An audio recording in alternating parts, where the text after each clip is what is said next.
So tayo po ba ay nakasamba ngayon sa ating Panginoon? Alam nyo mga kapatid, yung pagsamba po na ginagawa natin, ano pa yan kulang pa yan, ano? Kulang po yan. Talagang minsan may mararanasan po tayo sa pagsamba po natin sa Panginoon. Ay talagang madadama natin yung presensya ng Diyos at yung iba pa nga po sa pagsamba na pupuspos ng banal na espiritu Basta tayo po ay nauunawaan natin yun pong ating ginagawang pagsamba sa ating Panginoon. Yung tapat natin siyang ginagawa. So tayo po ay dadako na sa atin pong pag-aaral ng mga salita ng ating Panginoon sa araw na ito. At yung pong tatalakayin natin hindi pa po yung nasabi ko nung nakaraan. Baka sa next month na lang po natin yung atin pong simulan yung atin pong pagtatalakay po doon sa tinatawag na mga kapanahonang pangwakas. Siguro maganda sa next month na lang natin simulan po yon. Pero may 2 linggo po tayo pa na natitira sa buwan ng August, ang akin pong ibabahagi sa inyo ay ito pong na pag usapan namin na pag-aralan po nung nakaraang consultation. Naalala niyo po 3 araw kaming nagkaroon ng consultation ng mga pastor sa mission office. At siyempre para mas mas sariwa pa mai-share ko na sa inyo po. Pero itong ating tatalakayin ay naman na to yung narinig na natin to, pangkaraniwan na po to Pero mas magandang mabigyan pa natin ng diin po at emphasize po yung mga sinasabi po ng mga apostol o ng salita ng Diyos, lalo na po sa ating mga miyembro ng iglesia katulad ng Jesus First Christian Ministries. Po? Kasi dapat maunawaan po natin. Tuloy po kayo mga kapatid. Ayan, marami pa pong upuan. Ayan. Maunawaan po natin yung ibig sabihin talaga kung ano po yung pagiging isang miyembro o bahagi talaga ng iglesia ng ating Panginoon. At kung sino nga po ba yung tunay na naging bahagi talaga ng church. Po? Kasi marami pong mga uma-attend sa church, parang attend lang pero hindi nauunawaang mabuti kung ano po ba talaga yung ating katayuan bilang isang taong halimbawa nanampalataya sa ating Panginoon. Talaga bang ating ginaganap yon, ginagawa yon, namumuhay ba talaga para tayo doon Kasi po ang kinikilala po ng Panginoon na bahagi ng kanyang iglesia kung yung mga itinuro ng apostol at kung ano yung sinasabi ng kanyang mga salita. Dapat po atin pong unawain mabuti ito. Amen po ba mga kapatid? Kaya yung atin pong tatalakayin, ito po, tiyakin ang mga kaanib sa iglesia ay Kristiyano. Bakit po? Kasi hindi po lahat ng kaanib sa church o yung nagsasabing kaanib sila ng church, miyembro sila ng church, ay mga Kristiyano. Pero tanong ko kayo, tayo po ba ay talagang mga Kristiyano? Parang yung iba nag-aanindangan Nag-iisip pa. Pero dito sa ating pag-aaralan ay maunawaan pa natin kung ano po ba yung ibig sabihin ng pagiging isang tunay na Kristiyano. Siyempre, yung tunay na Kristiyano, yun yung mga tunay din na kaanib ng church, mga kapatid. o ng iglesia. Hindi naman pwedeng maging tunay kang Kristiyano tapos wala kang kinakaanibang church.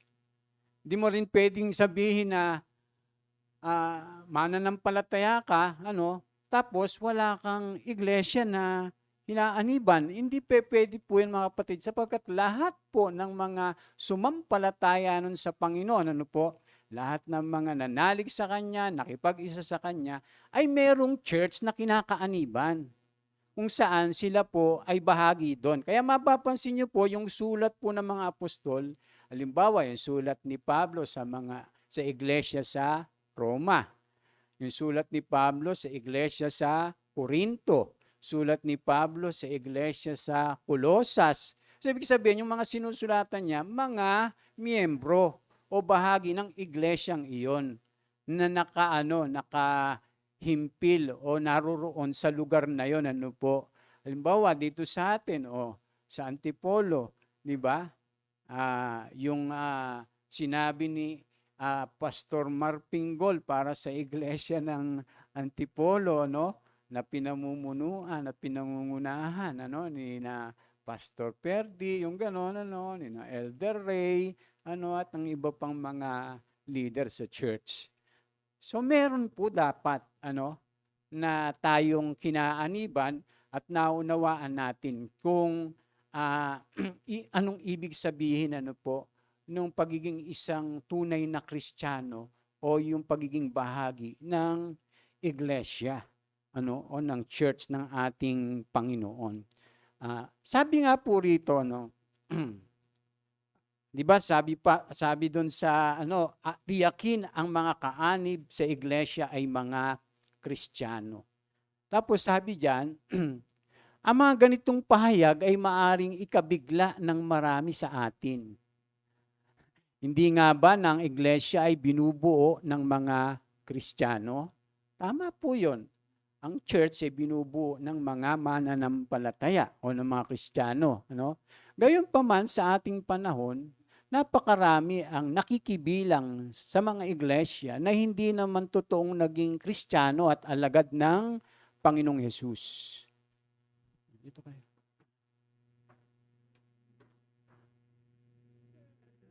Kasi hindi pwede tayong maging Kristiyano tapos hindi tayo sumusunod sa Panginoon. Hindi pwede pong, kasi ang ibig sabihin ng Kristiyano, mga kapatid, ay tagasunod ni Kristo. So ang inaasahan po ng Panginoon sa atin, sumusunod tayo sa Kanya. Baka sabihin niya, paano pastor kung nasa church nga, tapos hindi sumusunod? Yun nga yung malaking problema . Yun yung malaking question. Na ang gusto natin, parang maligtas tayo, pero hindi tayo handang sumunod sa Panginoon. Nakakala natin, basta tayo nag-church, dumadalo, nakikibahagi, ay okay na tayo. Ay hindi po ganun mga kapatid. Parang ginagamit lang natin si Lord. Pagka ganun. Parang ginagamit lang natin yung church. Nasa pag-aakala natin, tayo ay sumusunod, pero hindi pala. Kaya sabi diyan, sabi rito, sila ay nakikibilang, ngunit hindi naman nakikipag-isa sa Panginoon at sa Kanyang iglesia. O kaya ang inaasahan nga sa atin ng Panginoon, nakikipag-isa tayo sa church. Lumalahok tayo. Kung ano yung sinasabi ng Panginoon sa Kanyang iglesia, dapat yun yung ating ginagawa. Lagi nating tandaan na ang Panginoong Yesus at saka yung church ay iisa. So, ibig sabihin, dapat kung ano yung sinasabi, siyempre siya yung ulo, di ba? Kung ano yung mga pahayag niya, mga turo niya, ginagawa nung katawan, nung church. Kaya iisa po siya. Kaya hindi pwedeng ihiwalay natin yung ating sarili sa church na hindi natin ginagawa kung ano yung pinag-uutos ng Panginoon sa atin. Dahil laging inaasahan niya nga, ay ginagawa natin kung ano yung kanyang mga sinasabi sa kanyang mga salita. At dahil doon, nakikipag-isang tayo? isip sa Panginoon, nakikipag-isang puso, nakikipag-isang damdamin. Kaya nga tayo natutulad sa Panginoon mga kapatid Ganun kahalaga po na maintindihan natin yung pagiging isang bahagi at tunay ng mga Kristiyano. Kaya sabi nga po diyan at dahil hindi sila naaalagad, sabing ganyan, madalas naapektuhan nila yung daloy ng gawain at pag-iiglesia. Laging sakal o barado ang gawain dahil hindi ito maitulak ng mga tulad nila. Imbis na sumabay sa pagtutulak, abay kinokontra. Oo, parang nakakabigat. Di ba pagka ganon? Kaya po, bilang mananampalataya ay kinakailangan. Sama-sama tayong nagtutulak, nagbubuhat, tapos, di ba yung bahay na binubuhat, yung bayanihan. Di ba? Bayanihan. Di ba ganun ang uso sa Pilipino noon? Wala na nga yata ngayon yun Pero sa probinsya, meron pa rin noon. Mahirap. Nagbabayanihan tayo, merong nasa loob ng kubo na buhat-buhat, pabigat. Di ba yung gano'n? Hindi pwede yun. Kailangan kasama kang bumubuhat. Hindi isa ka doon sa mga nagpapabigat. Parang gano'n. Kailan nagkakaisa tayo? Ganon po yung inaasahan ng Panginoon, mga kapatid, sa atin bilang mananampalataya. Kaya sabi diyan, hindi nila handang ilaan ang lahat para sa ikasusulong ng gawain na kung saan naluluwalhati naman ang Panginoong Jesus. So, ibig sabihin, handa tayo na ilaan natin yung lahat para isulong yung iglesia o yung gawain ng Panginoon. Naalala niyo po yung Acts, di ba? Yung mga aklat na mga gawa. Aklat na mga gawa ng ng mga apostol, pero actually gawa ng banal na espiritu yun dahil pagkatapos na mabautismuhan sila ng banal na espiritu, humayo na sila. At nagkaisa na yung iglesia, nagsasama-sama na sila, nagtutulungan na sila, nagbibigayan na po sila, talagang nagmamalasakitan na sila. So, iisa sila ng puso't damdamin. Ganun po yung church. Kaya nga itong ating talakayin ay naandun sa aklat ng mga gawa. So, madali lang namang tuntunin sa mga apostol kung ano yung tunay na Kristiyano. Ito ay kanilang tinuro at ito naman ay sinundan nila sa larangan ng pag-alagad.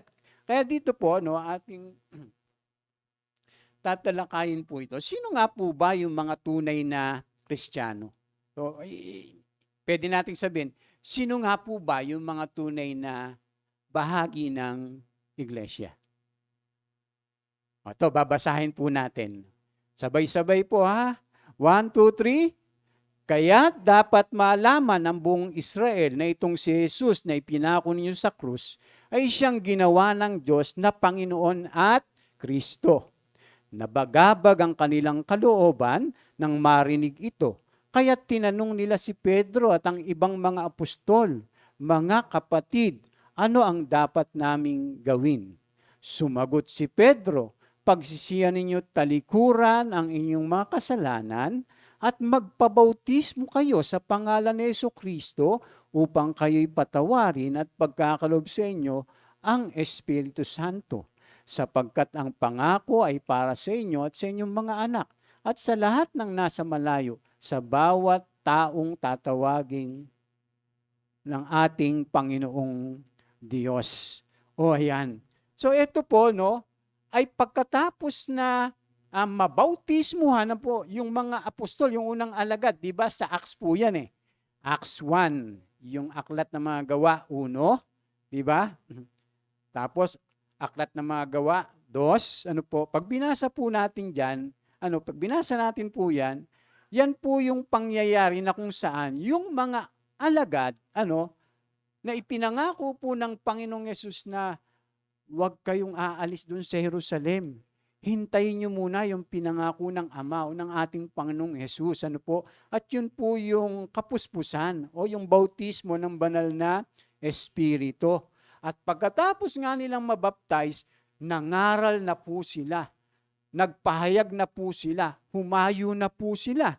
At ito pong nagsasalita dito ay sino? Si Apostol Pedro, na dati matatakutin. Ay, di ba? Dati matatakot din yan si Pedro. Kunwari lang, matapang siya. Di ba si Pedro yung parang nagkukunwari lang na, Lord, kahit anong mangyari, hindi kita iiwan. Di ba ganun si Pedro? Pex man, mamatay man. Di ba, pag binasa niyo po yung, yung Biblia, tapos pag-aaralan natin yung karakter ni Pedro, ano lang siya yung kunwari matapang. Pero ang totoo, hindi. Dahil yung lahat na sinasabi niya sa Panginoon, hindi niya naman ginawa eh. Iniwan niya nga ang Panginoon. Sumunod man siya, nagpaagwat siya. Di ba? Nagpaagwat siya. Kaya pag tinatanong siya ng mga tao, hindi ba isa ka sa mga alagad? Oh, hindi ko kilala yan. Di ba? Ganun po si Apostol Pedro. Pero pag nagsasalita siya, mukha siyang matapang. Pero ang totoo, hindi. Hindi. Naging matapang lang talaga siya nung siya mabaptize o mapuspos ng banal na Espiritu. At mapapansin nyo, siya yung unang nangaral nung mabaptize siya ng Holy Spirit. At eto po yon, nagsasalita siya. Ang tapang niya na. Ano po? Talagang napakalakas na ng loob niya. Yun po yung nagagawa ng bautismo sa banal na Espiritu. So dito po, atin pong mauunawaan kung sino po yung mga tunay na naging Kristiyano. Kaya ang sabi po dyan, una, sino po, yung mga tunay na mga naging Kristiyano at sino po yung mga, o ano po, ba yung tunay na Kristiyano o sino po ba talaga yung tunay na naging kaanib ng church. Unang-una po, ang tunay na Kristiyano ay yaong nabagabag ang kalooban dahil sa aral na mabuting balita tungkol sa Panginoong Hesus. Bakit? Sabi diyan, nabagabag ang kanilang kalooban nang marinig ito. So, ibig sabihin, nung makarinig sila ng ebanghelyo o nung mabuting balita, tungkol sa ating Panginoong Hesus, nababagabag sila. Nababagabag sila. Talagang natouch sila nung banal na Espiritu. Nung inuusig na sila ng banal na Espiritu, alam niyo po, yung banal na Espiritu, ang trabaho po niyan ay usigin yung tao. Kaya lang nasa tao kung siya ay tutugon, doon sa ebanghelyo o doon sa mabuting balita.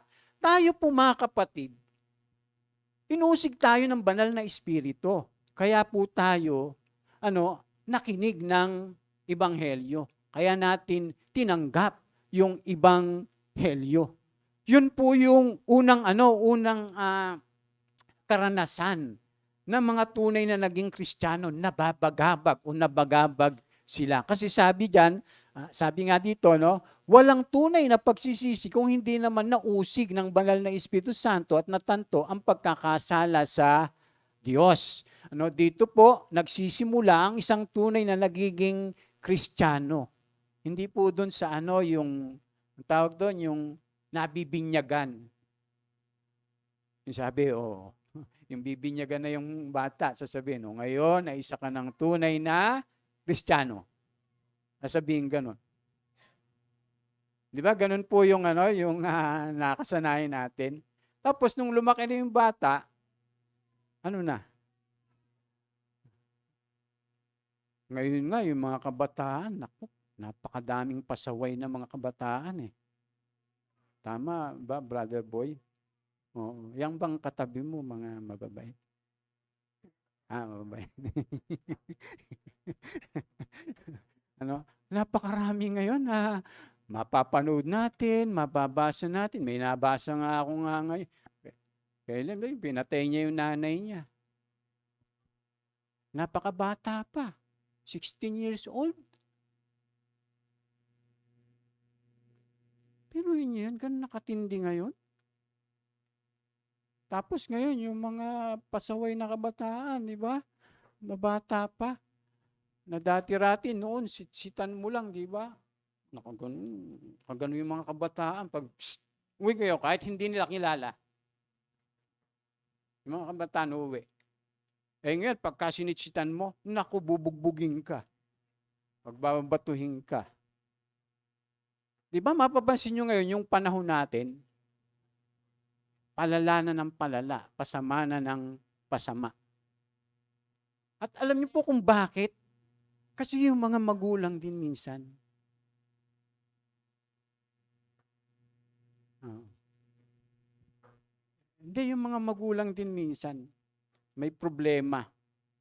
Kaya ganun, dahil hindi talaga napalaki ng maayos. Kaya napaka-importante yung mga magulang talaga, maging totoong Kristiyano. Yung may takot talaga sa Diyos, tapos yung pamumuhay po natin, ay yun yung pong titingnan at lalakaran din ng mga anak. Alam niyo po, hindi po yung sinasabi natin ang pinapakinggan nila. Hindi po yung ating mga pagalit, ganun. Ikaw talagang bata ka, naptakas. Bait mo. Di ba yung ganun? Tapos kung ano, hindi po yun ang makakatulong. Alam niyo po kung ano makakatulong sa kanila? Yung ating mga ginagawa. Yung ating mga ginagawa. Kaya wala po sa mga kabataan yung mga yung mga kung ano-anong sinasabi natin sa kanila. Tapos di naman pinapamuhay ng mga magulang. Dahil ang sinusundan ng mga bata ay yung yapak, hindi yung sinasabi. Tama, hindi? Mga kapatid. Kaya malibang maging Kristiyano ka, malibang ma-born again ka, malibang ikaw personal makakilala sa Panginoon, at saka ka lang makakasunod sa Panginoong Yesus. Pero ang hirap baguhin ng mga kabataan, na talagang napakaan na. Lala na yung napakurap na. Ang hirap basta-basta, kahit anong gawin ng magulang, mga kapatid. Kahit anong gawin ng magulang. Pero kung halimbawa, personal kang nakarinig na salita ng Panginoon, tapos nabagbag ka, na-realize mo, oo nga, Ito po yun, mga kapatid. Tapos tinanggap mo ngayon yung Ebanghelyo. Kaya ganun kahalaga, mga kapatid, na makapakinig talaga ng salita ng Diyos, yung mga tao. Amen? Kaya sabi diyan, ito ay nakarinig ng aral ng mabuting balita, na usig ng banal na espiritu, at may tiyak na pagnanais na magbalik loob sa Diyos. So ibig sabihin, magkakaroon ka ng desisyon na pabalik na ako sa Panginoon. Na sisisi na ako. Kasi nabagbag sila mga kapatid. Kaya sabi diyan, tinatanong ng ganito ang pinakamahalagang tanong ng isang handang bumalik. Ano ang dapat kong gawin? Di ba yun yung tanong ng mga nakapakinig? Ay mga kapatid, anong dapat naming gawin? So meron tayong dapat na gawin. Sabi nung iba, hindi, basta pastor, nanampalataya ka. Okay na yun. Basta pastor, naniwala ka. Basta pastor, tumanggap ka sa ating Panginoon. Ay mga kapatid, eto nga po itinatanong nila, anong dapat naming gawin? Sabi pong ganun. So kaya niyang iwanan ang lahat, makabalik lamang sa Diyos at sa plano niya sa buhay. Paano mangyayari yung plano ng Diyos sa atin sa buhay kung hindi tayo babalik sa Kanya? Lahat ng tao, lumayo sa Diyos. Tinalikuran ang Diyos. Kaya yung mga tao, ginagawa na lang niya yung plano niya sa sarili niyang buhay.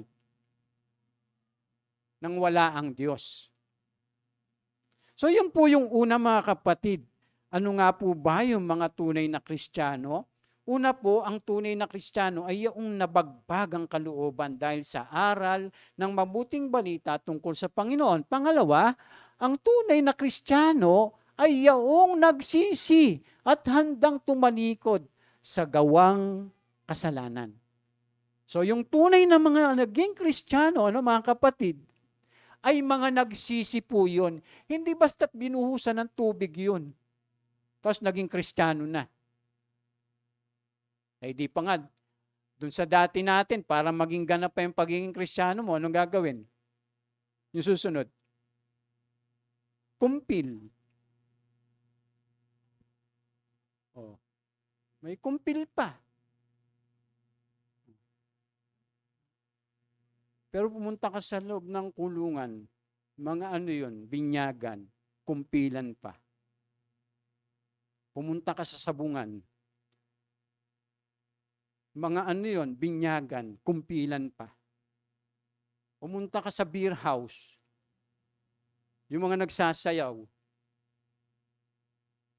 Kristiyano daw yun. At yung mga customer, Kristiyano din. Ay, hindi po ganun mga kapatid.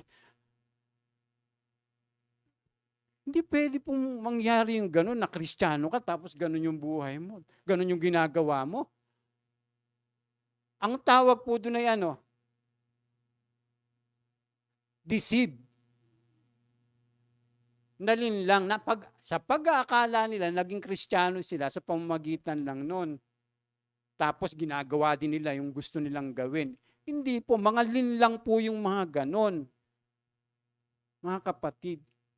Dahil yung mga tunay na naging Kristiyano ay nagsisi at tumalikod na sa gawaing ano?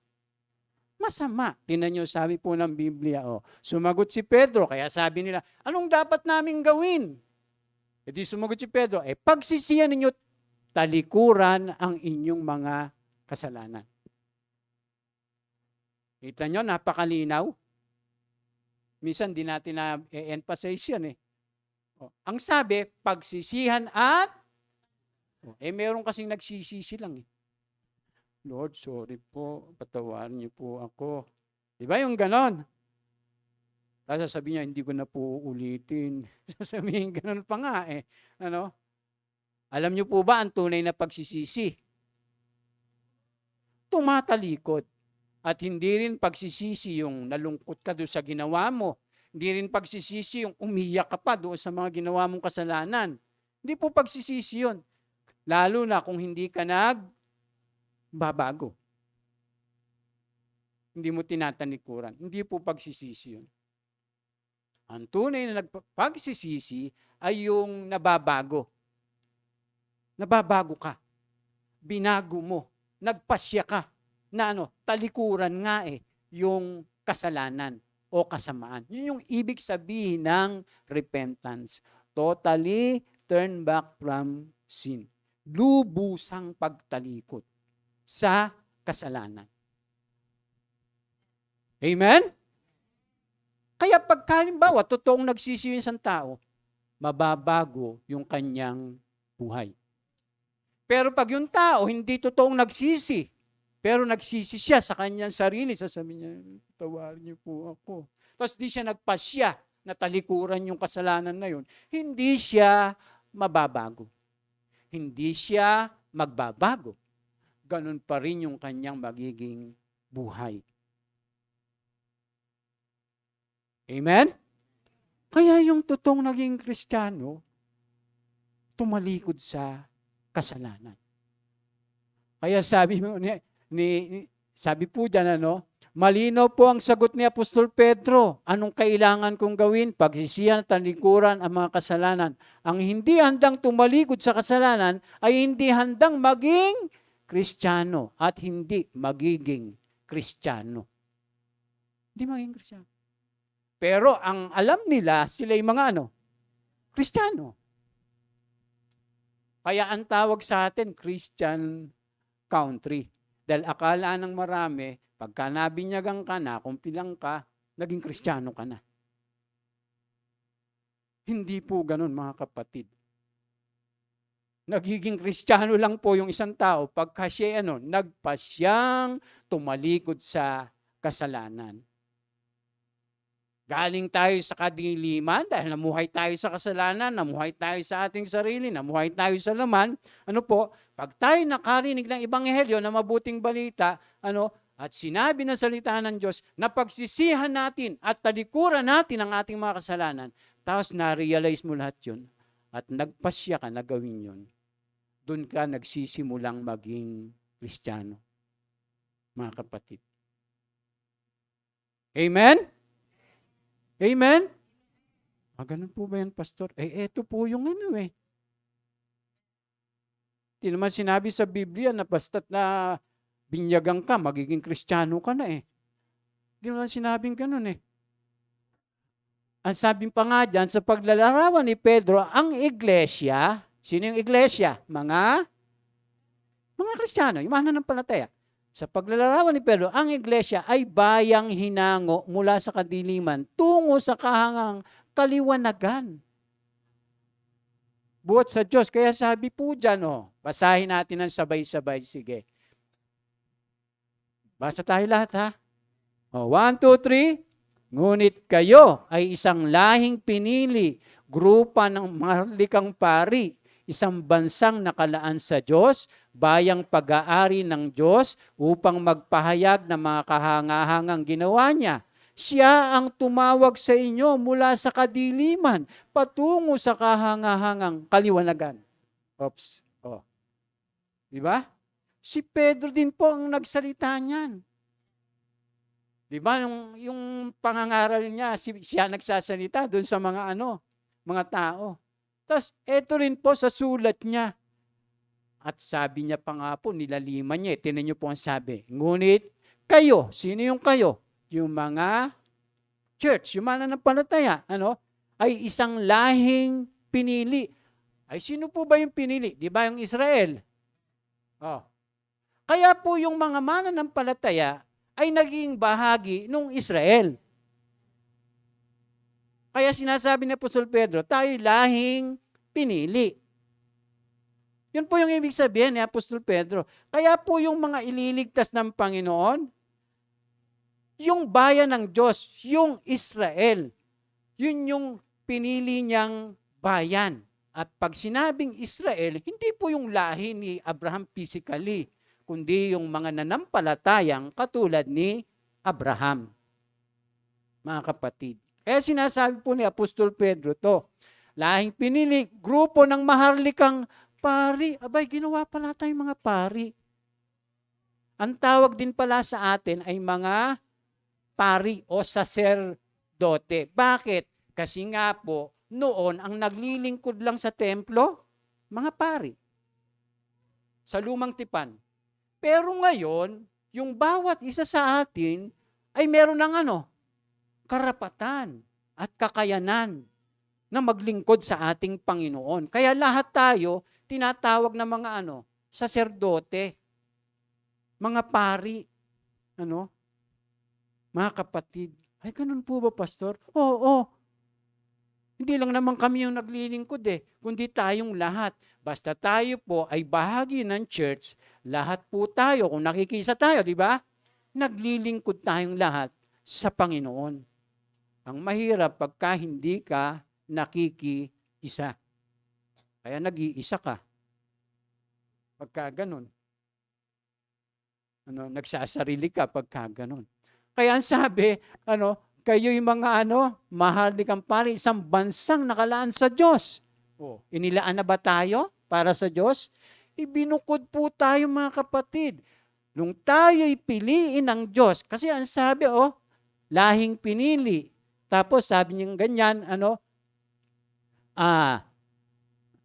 bayang pag-aari ng Diyos upang magpahayag ng mga kahangahangang ginawa niya. Siya ang tumawag sa inyo mula sa kadiliman.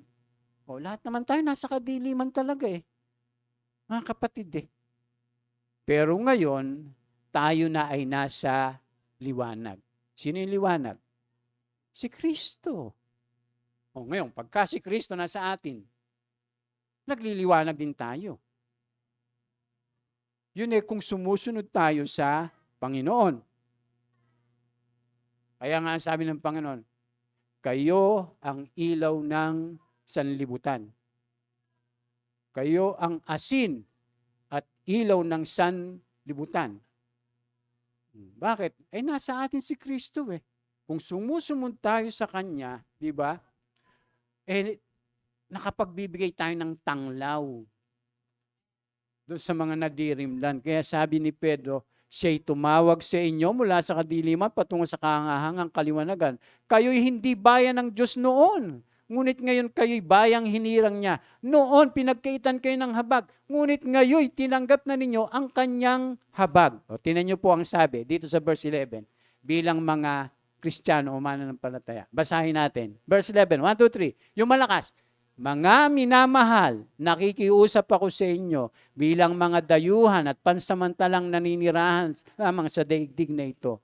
Talikuran na ninyo ang masasamang hilig ng katawan na naghihimagsik laban sa inyong kaluluwa. Kita nyo, may paalala pa si Apostol Pedro na dapat po pala talaga yung mga mananampalataya hindi na namumuhay sa laman, sa kasalanan.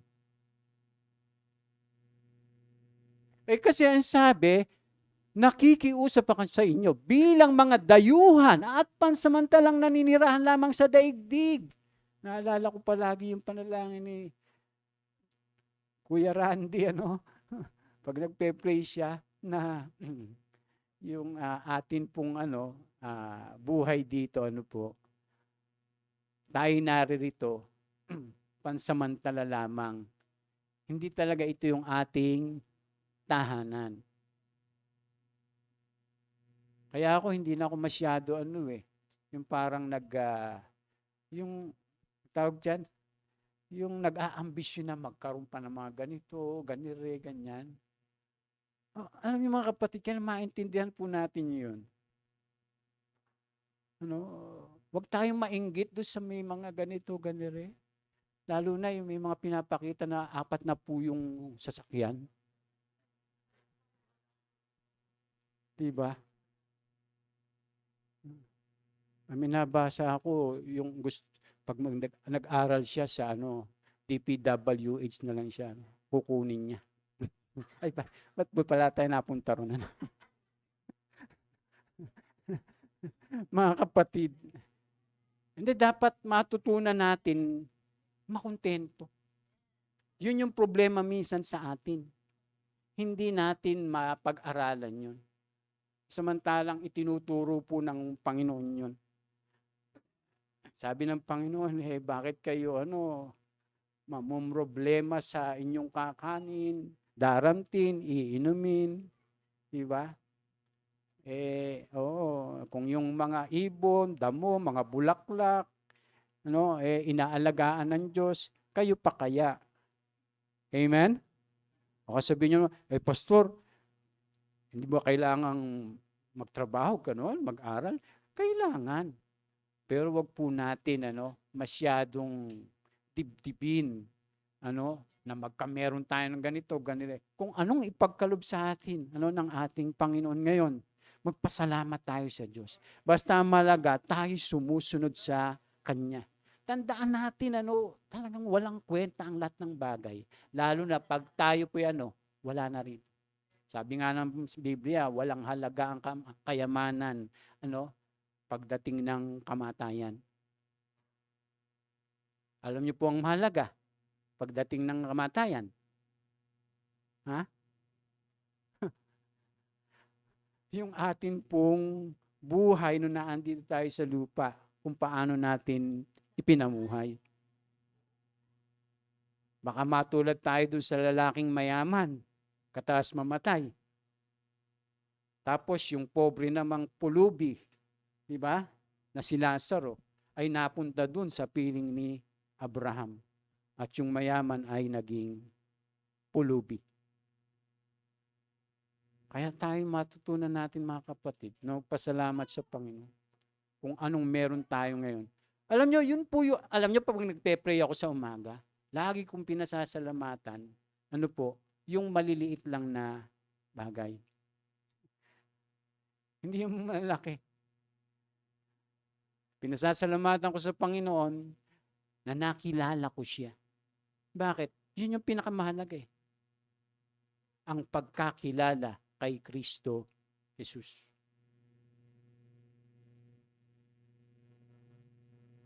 Di baling hindi tayo kilala rito, mga kapatid. Basta tayo ay kikilalanin ng Panginoong Jesus pagharap natin sa Kanya. Ang daming kilala rito pagdating doon. Mga kapatid, Sasabihin ng Panginoon, lumayo kayo sa akin. Hindi ko kayo nakikilala. Makita niyo mga kapatid. Pero kung tayo po ay sumunod sa Kanya, kaya anong kalagayan meron tayo sa buhay dito. Pagdating doon, di ba, tatawagin yung pangalan mo, papalakpakan. Di ba? Samuel Alejo, sigawan yung mga anghel, kilalang kilala ka eh. Di ba yung ganon? Magsisigawan, kilalang kilala ka. Pero pagka yung halimbawa, mga kilala dito, babanggitin, walang magsisigawan.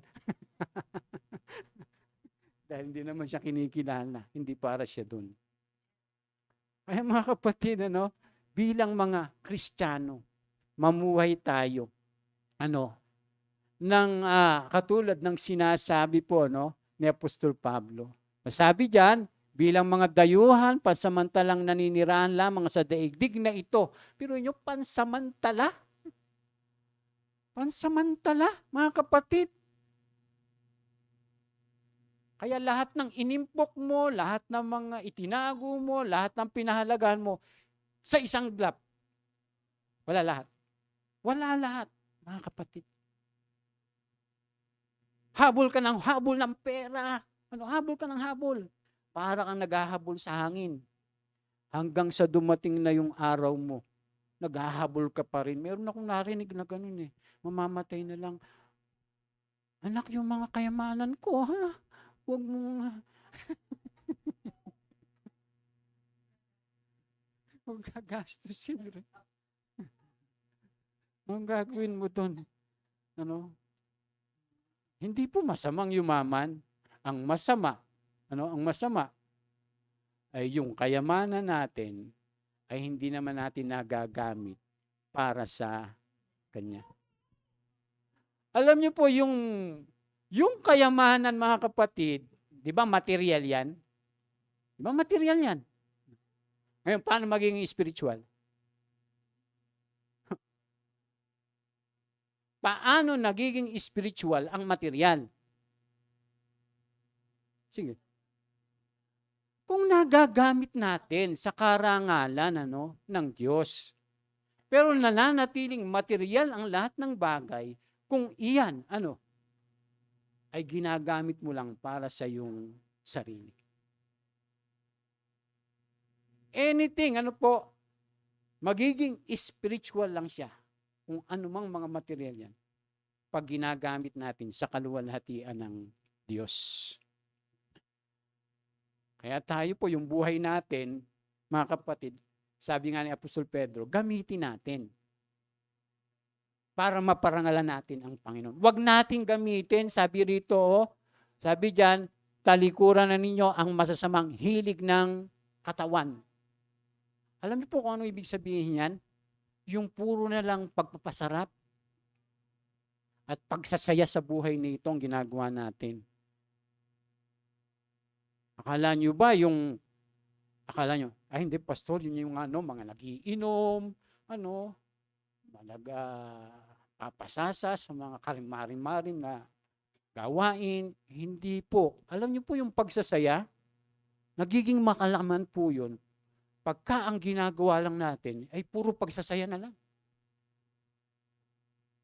Parang yun yung mayaman na, di ba? Umani siya ng marami. Sabi niya, marami na akong pera. Anong gagawin ko rito? Ilalagay ko sa malaking kamalig. Doon ko ilalagay yung kamay. Tapos sasabihin ko sa sarili ko, ayan, mayaman ka na. Magsaya ka. Kumain ka. Uminom. Magpakasarap. Pero sasabihin ng Panginoon sa kanya, hangal, sa gabing ito ay kukunin ko ang iyong kaluluwa. Makalaman po yun, yung puro pagsasaya na lang. Alam nyo yun, nung panahon ni Noe, ganun po yung nangyari. Yung mga tao, walang ginawa, kundi magsaya, mag-asawa, magpakasarap, hanggang sa dumating yung baha. Pag dumating ang Panginoong Yesus, ganun din. Katulad nung panahon ni Noe, ang mga tao ay nagsasaya, nagpapakasarap, at ginagawa na lang nila ang gusto nila, hanggang sa dumating po ang ating Panginoong Yesus. Anong mangyayari? Pag dumating si Lot, tas ganun ginagawa natin, namumuhay lang tayo sa ating sarili. Ay, basta pastor, nanampalataya na ako, maliligtas ako. Eh, alam nyo, malaking ano po yun eh. Kasinungalingan yun eh. Yung basta't nanampalataya ka na, okay na, maliligtas ka na. Eh, ba't pa tayo mag-church? Ba't pa tayo mag-aaral? Ba't pa sasabihin ni Apostol Pablo sa mga mananampalataya, talikuran na ninyo ang masasamang hilig ng katawan? Eh, warning nga po yan. Ang susunod, mga kapatid, ano po ba yung mga tunay na Kristiyano? Una, sila po yung nabagbag. Pangalawa, sila po yung mga nagsisi, at tinalikuran ng mga kasalanan. Pangatlo, ang tunay na Kristiyano ay nagpabautismo bilang tanda ng pagsisisi at pagpasakop sa Panginoong Yesus. So, eto na talaga, kung talagang tayo, naging tunay na Kristiyano, nakipag-isa tayo sa ating Panginoon, abay, patunayan mo, kailangan mong magpabautismo. Saan? Sa tubig. Bakit? Kasi yun po yung resibo. Ay, di ba, pagka halimbawa may binili ka, anong katibayan mo na iyo yun?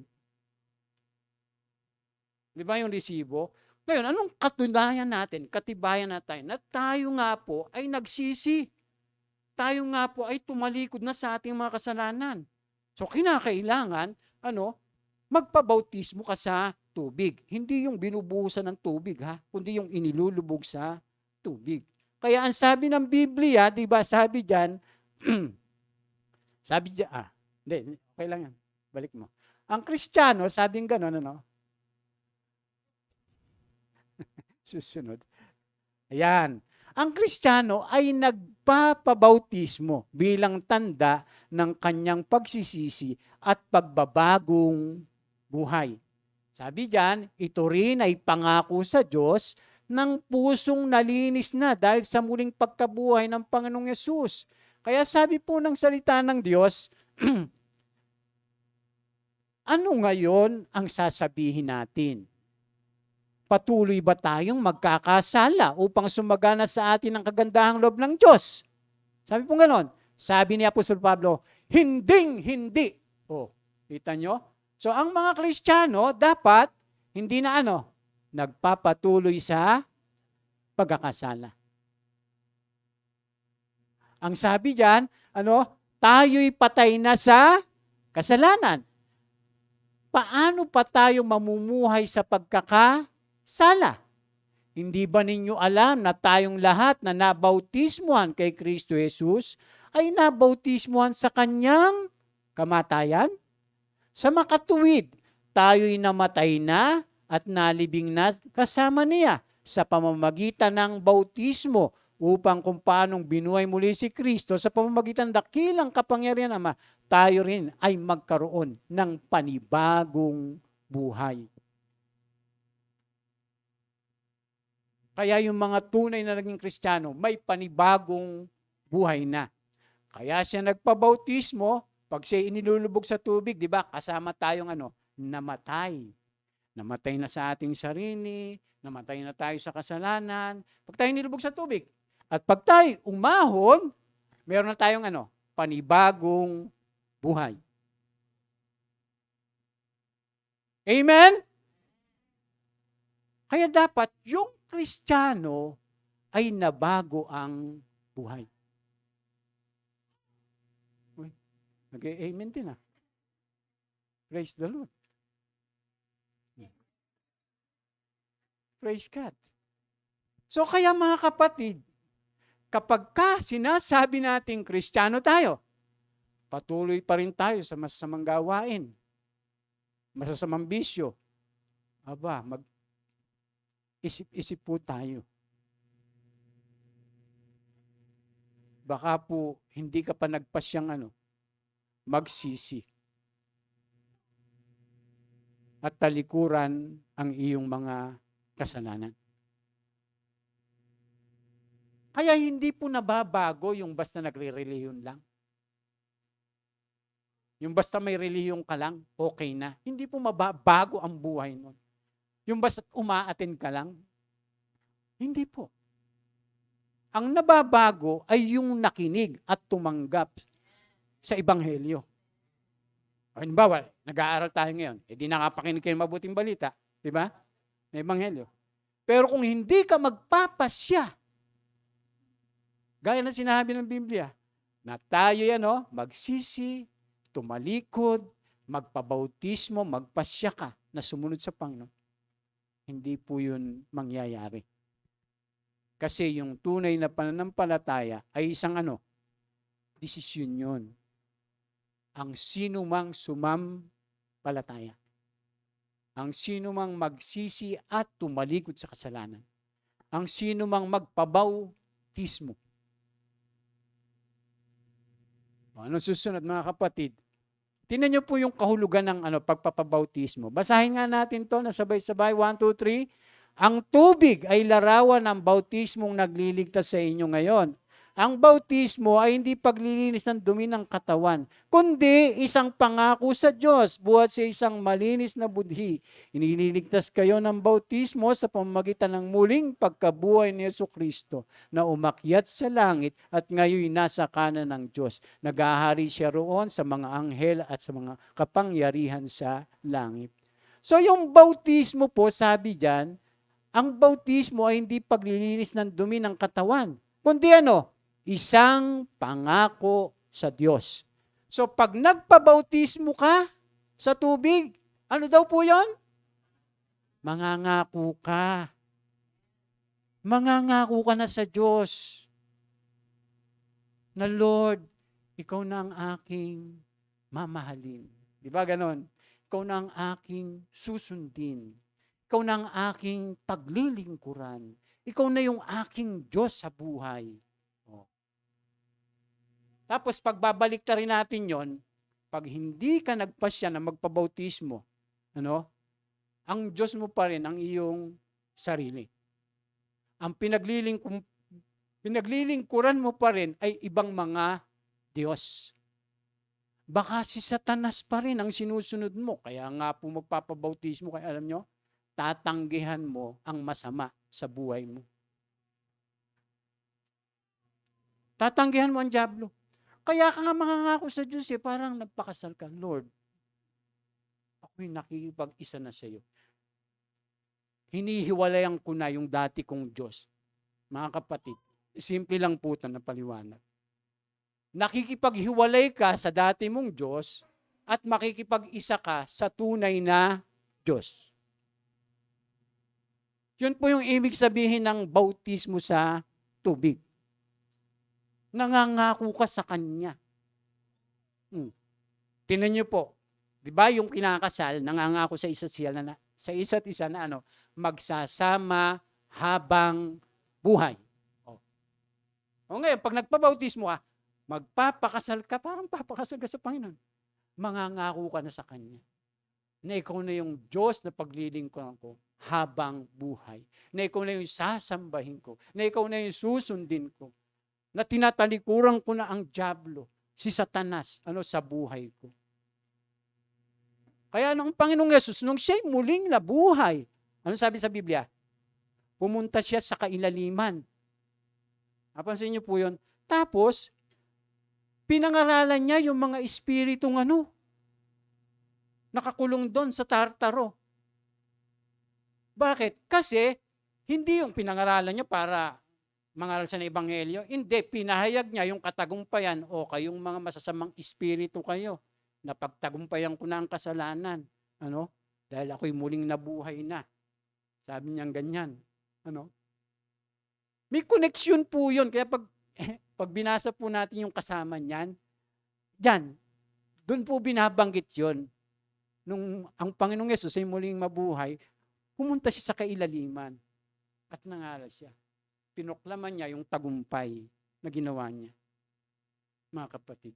Kaya yung mga nananalig at sumusunod sa Panginoon, nagpasya, nagiging matagumpay po sa buhay sa pananampalataya, mga kapatid, sa mga kasalanan, sa kasamaan.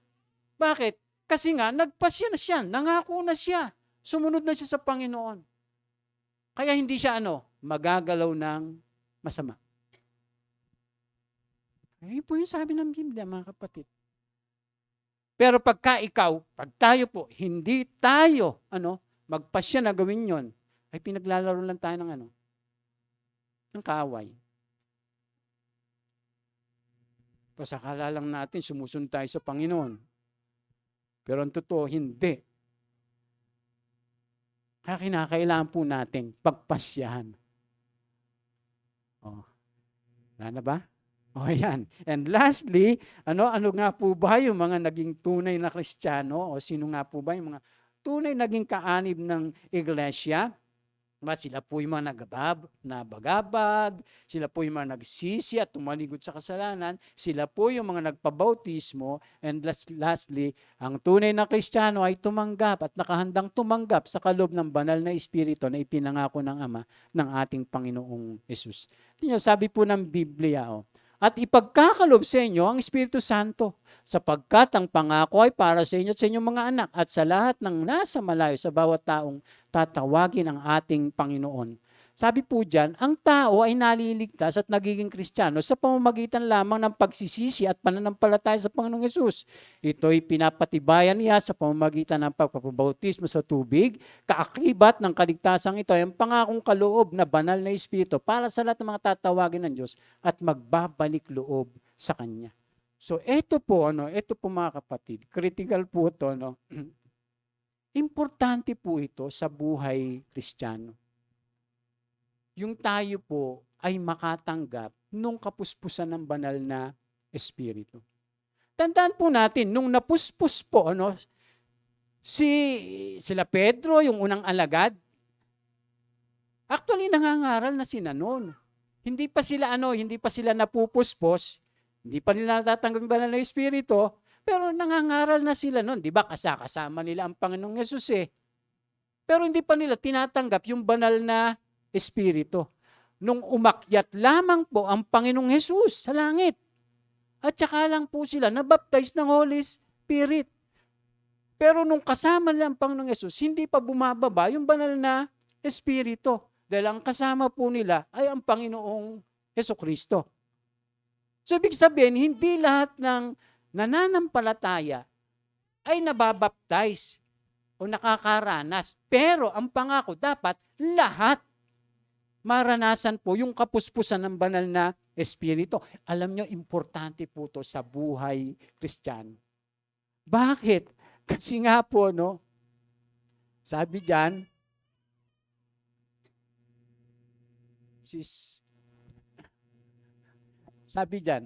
sa una. Susunod. Yan. So sabi diyan, ang banal na Espiritu ang kapangyarihang kailangan ng tao upang makapamuhay bilang saksi ng Panginoong Hesus dito sa kasalukuyang buhay. Alam niyo kung minsan kaya hirap tayo mag-witness, mag-share ng gospel. Alam niyo bakit? Minsan nahihiya tayo, naiilang tayo, hindi natin magawa. Alam niyo kung bakit? Kasi nga, wala yung kapuspusan ng banal na Espiritu. Alam niyo po, nung maranasan ko mapuspos ng banal na Espiritu, kahit yung mga lasing, mga nagiinuman, sinisiran ko noon. Sinisira namin. Bibigyan namin mga tracts, tapos sasabihin namin, magandang hapon po. Kami pinamimigay ng mga babasahin, galing po sa salita ng Diyos. Kung ako po pagbibigyan ninyo, mag-share po kahit ilang minuto ng salita ng Diyos. O sinisiran po namin.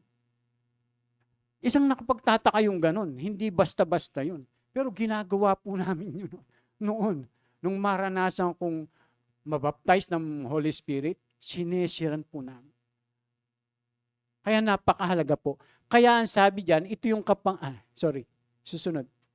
Sabi diyan, samantalang siya'y kasama pa nila, pinagbilinan sila ni Jesus, huwag muna kayong aalis sa Jerusalem, sa halip, hintayin ninyo roon ang pinangako ng Ama na sinasabi ko sa inyo. Si Juan ay nagbautismo sa tubig, ngunit di magtatagal at babautismo kayo sa Espiritu Santo.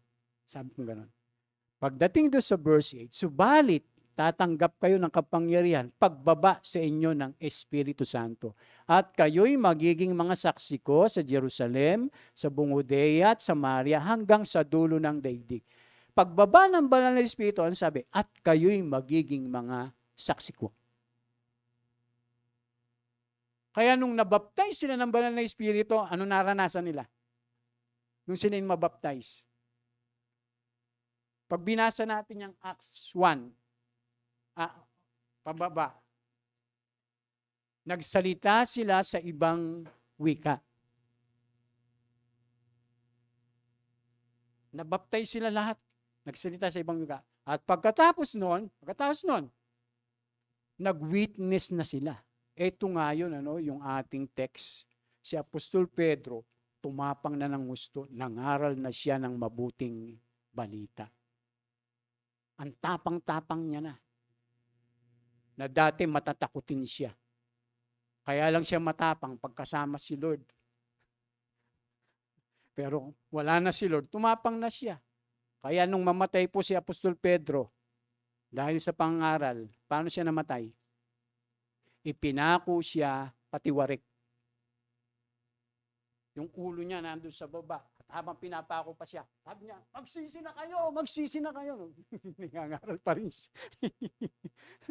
Hanggang sa patayin siya. Iba-iba po yung kamatayan ng mga unang apostol. Diba? Merong hinati sa gitna, merong pinako patiwarik, merong sinibat, merong pinutulan ng ulo. Pero namatay silang may pananampalataya. Paano kung halimbawa dumating na yung panahon na gano'n?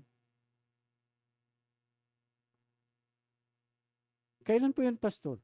Doon sa tribulation. Kung naandito pa tayo. Sasabihin ng Antikristo, di ba? Sasabihin kay Hana, kanino ka? Kay Kristo o sa Antikristo? Gusto mo pa bang mabuhay? Ikaw naman, magpapasya ka, di ba? Pero kung handa kang ibigay yung buhay mo sa Panginoon, kaya nga ang turo ng Panginoon, ang mag-alay ng buhay, alang-alang sa akin, ay siyang magkakamit niyon. Ang magmahal ng buhay, ang siyang mawawalan niyon. Kaya po yung pagsunod sa Panginoon, magpapasang ka ng krus . At ang ibig sabihin po nun, alam nyo? Kamatayan. Ang ibig sabihin ng krus ay death. Ibig sabihin, kahit hanggang kamatayan, dapat tayo susunod sa Kanya. Amen? Ngayon di ba? Yung pagsunod ng mga Kristiyano, sumusunod pagka komportable minsan. Pag hindi komportable, parang ayaw gawin. Parang ang gusto niya lang umaayon palagi, yung kanyang buhay, sa gusto niya. Pero pagka hindi, ayaw niyang gawin to, ayaw niyang gawin yan. Paano masasabi na yung buhay natin, ialay natin sa Kanya kung ganun? Mga kapatid, pagka tayo po sumusunod lang sa Panginoon, pagka komportable lang tayo. Paano kung mahirap na? Hindi na natin gagawin? Hindi po ganun pagsunod sa Panginoon. Madali bang sumunod sa Panginoon? Hindi. Hindi. Sabi nga ni Kuya Ray, mahirap magpaka-Kristiyano. Pero kailangan nating sumunod. Hindi. Pinoy mo, sasabihin ng Panginoon. Kaya nga, mga kapatid, bilang mga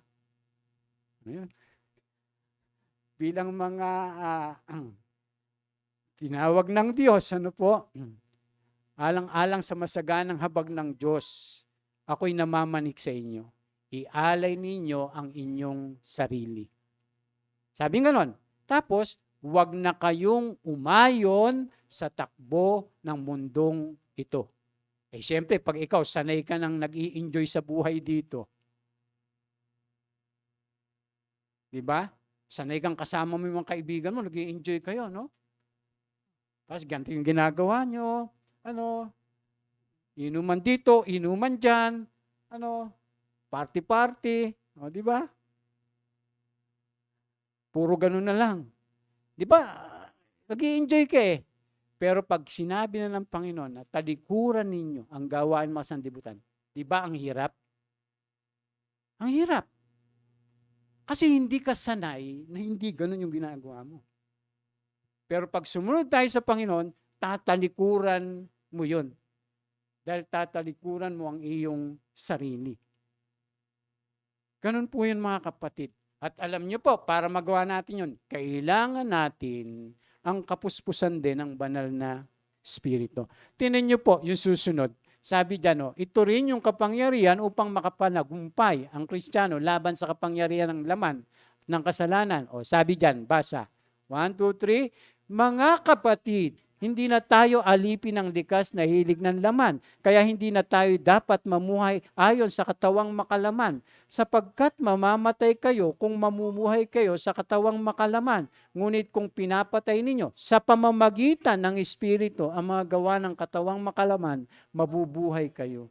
Ang lahat ng pinapatnubay ng Espiritu ng Diyos ay mga anak ng Diyos. Kita niyo mga kapatid? Paano natin mapagtatagumpayan yung gawa ng laman? Sabi diyan, ngunit kung pinapatay ninyo sa pamamagitan ng Espiritu.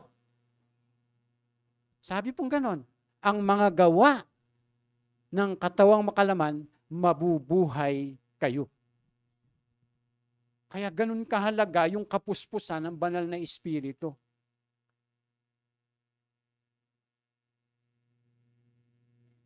Mahirap mamuhay na wala yung udyok ng Espiritu Santo sa atin. Kaya nga lagi kong isineshare sa inyo to. Pag tayo sumasamba, pag tayo umaawit, hilingin natin sa Panginoon na tayo'y mapuspos ng banal na Espiritu. Ay bakit? Mga kapatid, ang dami pong tao nasa ilalim at alipin po ng ng masamang espiritu. Ang isang paraan lamang para lumaya, di ba? Magsisi, magpabautismo, di ba? Sumunod sa ating Panginoon at maranasan natin yung kapuspusan ng Espiritu Santo. Amen? Ano pa po? Ano sabi diyan? Ang banal na Espiritu kung nabubuhay at lumalakad ayon sa Kanya, ang nag-iiwas sa Kristiyano sa pagkakaalipin sa mga gawa ng laman. Ang banal na Espiritu ang dahilan kung bakit hindi magawa ng Kristiyano ang nais niyang gawin. Tingnan po natin. Ano sabi po dito sa Galatia? Sinasabi ko sa inyo, ang Espiritu ang gawin ninyong patnubay sa inyong buhay at hindi kayo magiging alipin ng hilig ng laman. Alam niyo po ba na kaya nating umibig kahit wala yung banal na Espiritu? Kaya nating maging mabait kahit wala po yung banal na Espiritu. Kaya nating maging mabuti kahit wala po yung banal na Espiritu. Pero iba po yung puspos ka ng banal na Espiritu. Kasi gagawin mo siya sa patnubay at udyok ng banal na Espiritu. Hindi mo lang gagawin siya sa iyong sariling lakas. Mga kapatid. Kaya kailangan natin. Sabi pa dyan, sapagkat ang mga nasa ng laman ay laban sa kalooban ng Espiritu at ang kalooban ng Espiritu ay laban sa mga nasa ng laman. Laging naglalaban ang dalawang ito. Kaya't hindi nyo magawa ang nais nyong gawin. Kung pinapatnubayan kayo ng Espiritu, wala na kayo sa ilalim ng kautusan. Kundi nasa ilalim na tayo ng kapangyarihan ng banal na Espiritu. Kaya importante po mga kapatid, na atin pong i-desire na sain na tayo po ay mapuspos ng Espiritu Santo. Amen? So ano po sa ating pagtatapos, ang 4 na karanasang ito ang nagtatangi sa isang tunay na Kristiyano. Kung sila ay totoo ng mga Kristiyanong kaanib ng iglesia, ang iglesyang ito ay may pagkakataong lumago ng tama.